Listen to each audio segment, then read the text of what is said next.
ดี๋ยวต้องหายดีนะเธออยู่ในสายมีแค่ฉันผู้ลมและชายแดนฟ้าก็สดใสมองไงก็ได้ดูอยากแก่ไม่ต้องเงาตอนนี้น้องมาสุดเลยอยู่ถ้าไม่ขึ้นมา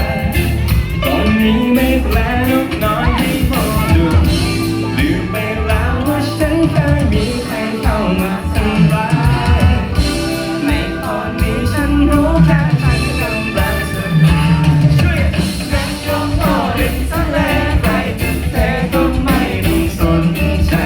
กันยกโทษเด็กสักแรงตัวจะเสียก็ไม่ต้องสนใจใจที่พังร้ายนั้นไม่ได้มีให้ตัวเองต่อ